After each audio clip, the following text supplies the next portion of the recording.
Nos ados ont vu tous les Miyazaki, ils rêvent qu'on les emmène au Japon. Alors je vous donne rendez-vous au musée Ghibli à Tokyo, où vous serez transportés dans l'imaginaire du studio. Incroyable. Mon mari, lui, rêve de s'immerger à fond dans la culture nippone. Après un cours de dessin manga avec un artiste, je vous propose d'assister à une cérémonie du thé. Waouh. Et pour une expérience unique jusqu'au soleil levant, je vous ai réservé une nuit dans un joli ryokan avec un dîner traditionnel.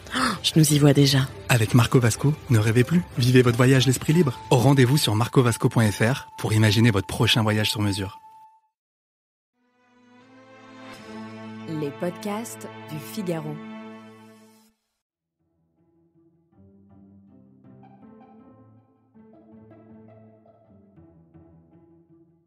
Vous, spectateurs, allez lire un grand divertissement. Enfin non. Vous souhaiteriez lire un grand divertissement. Un roman loin d'ici de destin et de femmes. Des femmes adorées, passionnées, enfermées, surveillées. Vous préférez le mot idolâtrées. Un roman de la Thaïlande jusqu'en Corée, et ce sera le cas. La première héroïne est l'une des artistes les plus populaires au monde. L'autre, l'une des énigmes les plus mystérieuses d'Internet. Avec ces deux-là, vous êtes certain de vous régaler. En plus, tout y est vrai. Fasciné, vous aimerez les approcher, un temps les posséder. Vous tenez à vous changer les idées, c'est normal. Vous voulez du spectacle? Qui n'en veut pas?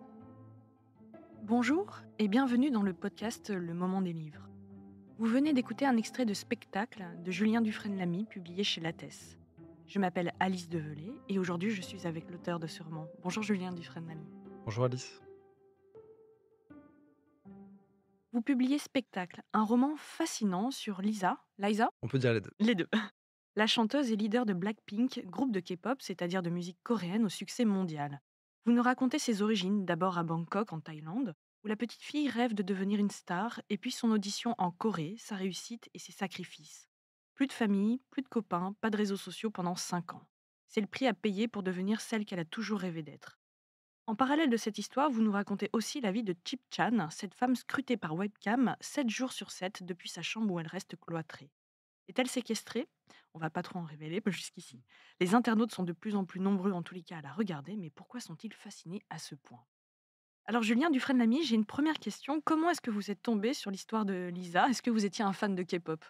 Alors pas du tout, moi je connaissais rien du tout à ce qu'on appelle la Hallyu, c'est-à-dire la vague coréenne qui commence un peu aujourd'hui à se mondialiser, à pulluler un peu partout dans les pays et qui en fait désigne à la fois donc la musique coréenne, la K-pop, mais aussi les K-dramas, les séries coréennes, la K-beauty, la skincare coréenne ou les technologies coréennes. En fait, ça s'est fait un peu par hasard et je crois que de toute façon, chaque point de départ pour un livre doit être un hasard total. Je tombe pendant le confinement sur un documentaire sur ces 4 jeunes filles et je suis en fait frappé par une forme vous l'avez dit, de fascination et déjà un peu d'admiration pour ces filles qui évidemment racontent leur parcours, leur grand succès. Mais au-delà de ça, ce qu'on ressent tout de suite dans le documentaire, elles ne le disent pas évidemment parce que comme elles sont coréennes, elles doivent rester très modestes, elles ne doivent pas exprimer beaucoup de choses. Une forme d'acharnement et de travail jusqu'au boutiste qu'elles ont mené en fait pendant des années pour choisies pour devenir des idoles. Et c'est d'ailleurs très intéressant dans le livre parce qu'on s'aperçoit que derrière la vie dorée de Lisa se cache une autre réalité bien plus noire. Donc c'est des années de rejet, de racisme, des entraînements épuisants, des pesées quotidiennes pour ne pas prendre 1 kilo, pas le droit aussi aux petits amis, pas le droit aux Mmh. réseaux sociaux. Et elles ont, elles, hein, mais aussi les autres personnes qui ont participé à cette aventure, ont signé littéralement un contrat d'esclave. Oui, c'est le terme qu'on utilisait aujourd'hui, on le dit un petit peu moins parce que la Corée comme elle a conscience presque de la mainstreamisation, en tout cas de l'occidentalisation de la musique coréenne, que finalement aujourd'hui presque la France, les États-Unis écoutent davantage de musique coréenne qu'en Corée. Ils ont tendance un peu à lisser les termes, mais le contrat effectivement que les enfants signent pour, devenir trainee, donc apprentis dans ces labels, ça s'appelle en coréen Noyegalak et littéralement ça veut dire contrat d'esclave. Alors oui, justement, faut peut-être le préciser, elles arrivent quand elles sont enfants. Ils arrivent généralement entre 12 et 14 ans. Certaines arrivent plus tardivement avec la menace de finalement de pas faire l'affaire parce qu'elles n'ont pas été entraînées suffisamment. Elles n'ont pas été suffisamment calibrées pour rentrer dans le moule, attendu par le label. Pour Lisa, elle est rentrée dans cette école, elle avait 12 ans, 13 ans peut-être. Elle a postulé à son audition à Bangkok et elle avait effectivement 12 ans. C'était la seule sur 4 000 participantes à être choisie et elle arrive effectivement entre sa 12e et 13e année, à Séoul, donc dans ce label, dans ce pays qu'elle ne connaît pas du tout et elle aura moi, c'est ce qui m'a un peu frappé, c'était un peu d'ailleurs le point de départ de l'écriture, interdiction de parler autrement qu'en coréen pour tout de suite, en fait, de devenir une coréenne et de devenir, en fait, une parmi tant d'autres. Et d'ailleurs, vous aussi, vous avez dû apprendre le coréen pour écrire ce livre? Alors, je pense que j'aurais pu ne pas le faire, mais je trouvais intéressant pour une fois, comment dire? C'est-à-dire que pour moi, là, c'était accomplir un voyage que j'avais jamais fait auparavant, écrire sur une culture si lointaine de soi, c'est toujours un peu terrifiant parce que la crainte, c'est de tomber dans une forme de cliché un peu exotique, exotisant et je pense que pour me sentir légitime à incarner cette culture dans l'écriture, il fallait passer par d'abord l'apprentissage du langage. Je savais que j'allais, me rendre sur place évidemment pour, enquêter, pour, comprendre, pour, interroger des gens, notamment des anciennes idoles, des anciens, apprentis et je pense que c'était une manière pour moi de faire un pas vers eux et de montrer que, j'y allais pas avec une hauteur et une condescendance occidentale. Et d'ailleurs, c'est un roman, c'est pas une autobiographie. Qu'est-ce qu'apporte la fiction donc dans ce destin de Lisa qui est un vrai personnage puisqu'elle existe? Moi, j'aime beaucoup, dans mes livres, jouer toujours du vrai et du faux, d'y mettre des effets de réel tout en, me donnant parce que en fait, c'est la liberté du romancier en m'octroyant cette de broder, d'enjoliver autour du vrai. J'aurais pu effectivement faire un récit très, très traditionnel, d'une jeune fille qui devient célèbre, mais finalement, c'est pas pour moi la thématique du texte. Ce qui m'intéresse, c'était pas tellement, ses records et aujourd'hui la posture qu'elle a, mais c'était davantage en fait les coulisses en fait de ce monde et ce par quoi elle est passée pour en être aujourd'hui. Sans la langue et sans l'apprentissage et sans ce voyage-là, j'aurais pas été au plus près de mon histoire. On a des doutes, des craintes, peut-être des peurs quand on écrit sur un personnage réel? Pour les avocats peut-être aussi? Bah, c'est aussi pour ça que la forme choisie a été la forme du roman. C'est une forme aussi de protection, pas uniquement juridique, mais en tout cas, de création et on a le droit, enfin, la liberté aujourd'hui d'expression est telle en France qu'on a le droit d'incarner sur le papier, des personnages existants, des personnages réels.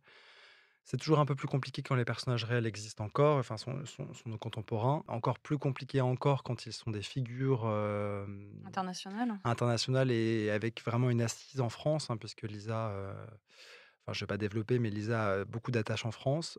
En fait, moi, je me suis pas posé la question de ça quand j'ai commencé à écrire. En fait, tout de suite, j'ai su que c'était une héroïne, que c'était mon personnage. Tout de suite, en voyant ce documentaire et en faisant mes recherches, des mois et des mois. Cette jeune fille, en fait, qui n'est pas du système du sérail coréen, et qui sacrifie tout, et qui va vivre effectivement un enfer d'adaptation et de rejet parce que la Corée est quand même, est un pays, que je trouve merveilleux, très accueillant, mais il y a effectivement un fond toujours de racisme à l'égard, de l'Asie du Sud, hein, qu'ils considèrent vraiment comme un peu comme une terre indigente. Et je trouvais que finalement que j'aurais pu écrire une histoire, d'un avatar d'idole et d'une chanteuse qui n'existe pas. Mais comme mon livre questionne surtout nos comportements vis-à-vis des gens qu'on regarde sur internet, je trouvais que c'était beaucoup plus fort que ces personnages existent et qu'on ait nous aussi, après le livre ou pendant la lecture du livre, la curiosité de voir à quoi elles ressemblent et ce qu'elles sont vraiment. Et vous dites nos comportements sur internet et ça fait la transition avec mon autre question. Je le disais tout à l'heure en parallèle de la vie de Lisa, on suit la vie de Chip Chan, donc c'est cette prisonnière du web dont on peut suivre le quotidien 24 heures sur 24 via des webcams. Il y a un parallèle qui s'opère, voyeuriste d'une certaine manière, entre ces deux femmes, Lisa et Chip Chan. Qu'est-ce qui fascine à ce point, selon vous, l'internaute, le fan? Eh bien, je crois qu'elles incarnent toutes les 2, justement l'idée de spectacle, l'idée de divertissement, qu'il soit en fait ancré dans une forme de vénération, d'admiration, hein. C'est depuis la nuit des temps le fan vis-à-vis de son modèle, vis-à-vis de cette célébrité en fait qu'il va comme ça un peu aduler. Quant à Chipton, j'ai l'impression que pour moi elle était essentielle au livre, et au chemin de fer du livre parce qu'elle vient, montrer aujourd'hui que le spectacle, il peut être beaucoup plus tordu, Glauque même. beaucoup plus glauque. Enfin, c'est-à-dire que souvent je repensais au théâtre antique quand j'écrivais, c'est-à-dire cette idée de quand on regardait Phèdre sur scène ou ce genre de personnage comme ça en prise avec ses passions, aux prises avec ses passions, cette idée que ça nous fait du bien, nous, spectateurs, quand on les C'est une voit. espèce de catharsis. Cette catharsis, en fait, voilà, conçue par Aristote, cette idée-là on se rassure sur son propre sort. Et c'est-à-dire que regarder Chip Chan tous les jours, regarder cette femme, en fait, qui est effectivement cloîtrée dans une pièce, qu'on va regarder de plus en plus la première nuit parce qu'en fait, Chip Chan va dormir par terre dans une position particulière avec les pieds relevés sur un bureau, presque attachés.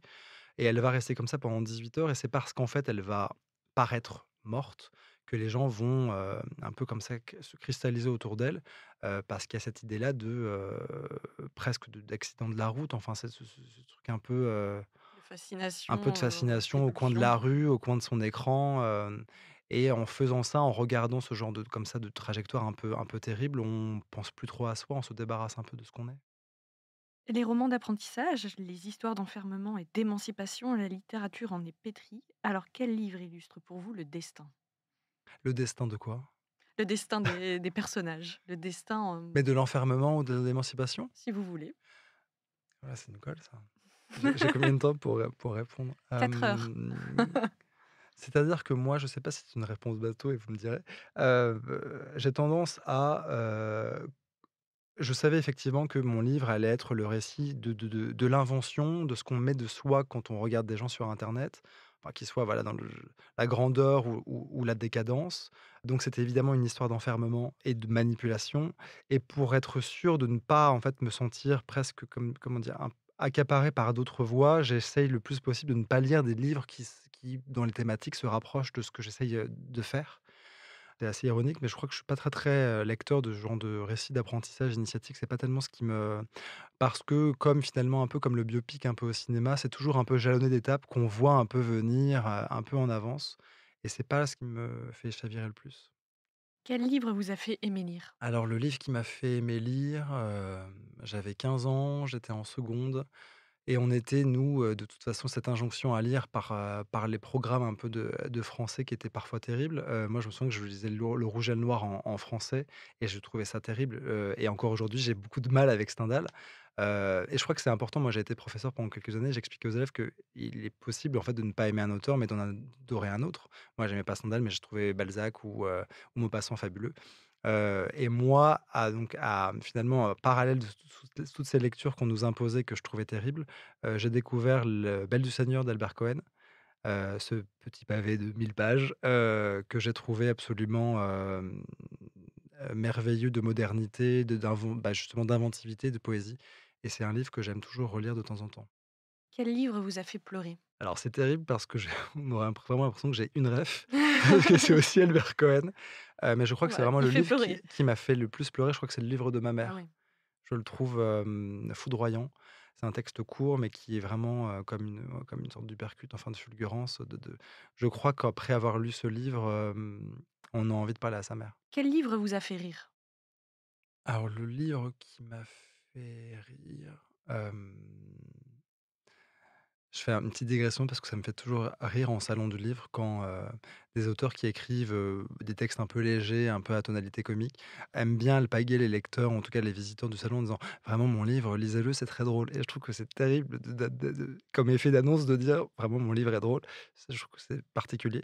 Mais le livre, moi, qui m'a fait rire parce qu'il est dans un univers complètement foutraque, c'est Mon père m'a donné un mari de Emmanuel Baya-Mactam. Quel livre vous a mis en colère? Le livre qui m'a mis en colère récemment, c'est un petit pavé de non-fiction, de Elisa Griswold, qui s'appelle Fracture, et qui est une enquête de 7 ans sur, l'industrie du gaz, et comment ça a, rendu malade et tué, des centaines de personnes aux États-Unis. Quel livre aimez-vous offrir?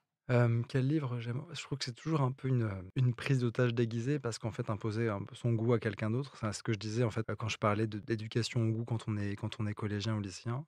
Mais le livre que j'aime vraiment offrir, et parce que je sais qu'il, visera forcément juste dans le mille, c'est Just Kids de Patti Smith, qui est un livre sur le New York des années 60-70, où on croise tout un panel de personnages fabuleux, Mapplethorpe qui était le conjoint de Patti Smith, Burroughs ou d'autres de la Beat Generation, et c'est un livre, que j'aime particulièrement offrir parce qu'il, mais un peu comme spectacle, j'espère, il est vraiment, c'est-à-dire que quand on l'ouvre, on a l'impression vraiment de pénétrer dans un monde nouveau et vraiment d'entreprendre un voyage. Je rappelle que vous êtes l'auteur de spectacles publiés chez Lattès. Merci Julien Dufresne-Lamy. Merci d'avoir écouté ce podcast. Je m'appelle Alice Develay, je suis journaliste au Figaro littéraire. Vous pouvez retrouver le moment des livres sur Figaro Radio, le site du Figaro et toutes les plateformes d'écoute. Si vous avez aimé cet épisode, n'hésitez pas à vous abonner et à laisser votre avis en commentaire. À bientôt!